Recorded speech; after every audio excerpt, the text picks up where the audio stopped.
Captain Winters was introduced recently in the Payday 2 update titled FBI Files. This completely unique enemy adds a new playstyle to the game and a whole new set of strategies required to take him down. In this video I'm going to go over a few strategies of taking this guy out and just give you a few little tips in dealing with him. The few things you'll want to know about Captain Winters before attempting to take him down are as follows. He only spawns once per heist, and he will spawn with 9 other GenSec enemies similar to him. They are brand new as well, each of which have their own unique impenetrable shields.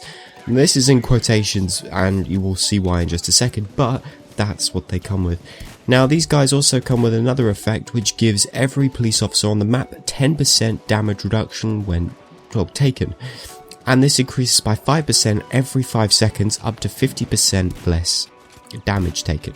So after 40 seconds, these guys will be at their pinnacle.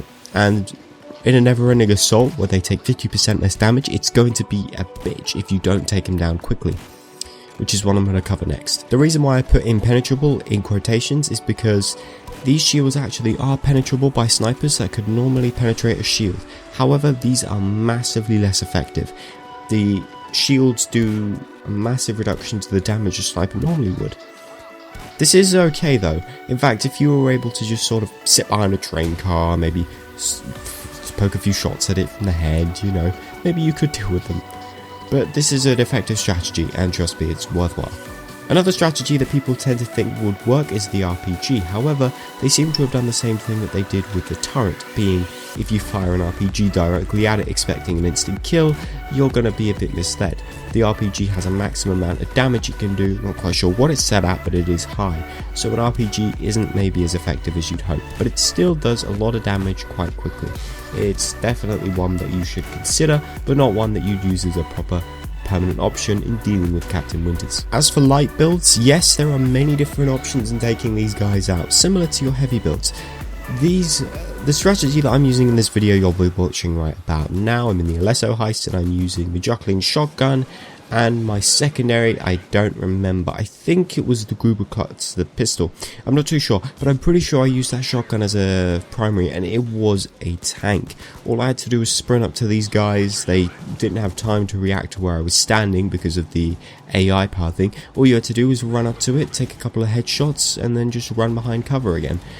It really wasn't that difficult, and as long as somebody else is drawing fire, they won't attack you for a decent amount of time. That's enough time to run up to them, sneak a couple of shots, and then go behind cover again. This is an effective strategy, trust me. As for throwables, I think the Molotov is probably the most effective. This thing can do a massive amount of damage to all of the guys at once, and since they are actually stationary and do not move, they won't move out of the Molotov fire, so if you can land a perfectly good placed one, you can do a decent amount of damage to them, perhaps maybe get rid of their defenses a bit, wear them down. Now dealing with this guy may seem like a pain, but it's more of a grind. If you know what you're doing, he won't pose that much of a threat to you. However, it's advised you deal with him quickly before the police around gain a massive damage resistance. It can make your favourite one-shot weapons perhaps require 2 shots to kill.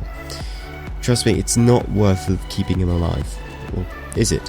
In my first couple of experiences with Captain Winters, when we left him alive because we weren't too sure how to take him out, it turned out that only cloakers were spawning. We had this issue on Big Ol' Day 2 and Hotline Miami Day 1. Those were the only times we had this issue. Essentially, this Captain Winters guy could pop up at any time. He could pop up near the end of an assault just as it's ending, he can pop up at the beginning of an assault, therefore making it a bit painful to deal with, but perhaps it was the positioning and when he spawned. Either way, police stopped spawning and it was just cloakers that spawned. Speaking of, this guy actually increases the amount of cloakers that could spawn, and I believe he can also increase the amount of regular cops that spawn as well. I'm not too sure if this is true, but you will notice that you get flooded with cops when this guy shows up. Trust me, it's going to be something you'll want to watch. But anyway guys, that's just been a video on Captain Winters and dealing with him.